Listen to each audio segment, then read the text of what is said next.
Hey guys, we are going to discuss that how you can share a sub account or child access to someone else. First, go to your profile and click on My Account. Go to Account Setting. Next, click on User Management. And next, Add User.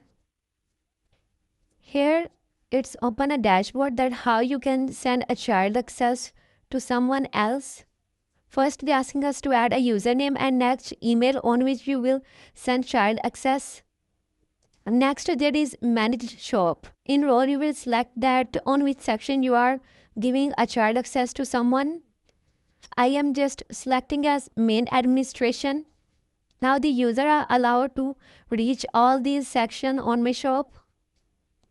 And next here is user language is English, and from here you can send invite.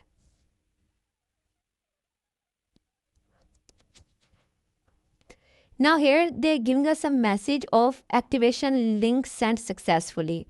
This activation link is valid for 5 days. After 5 days, it will get expired and you will have to send a new invite to the user.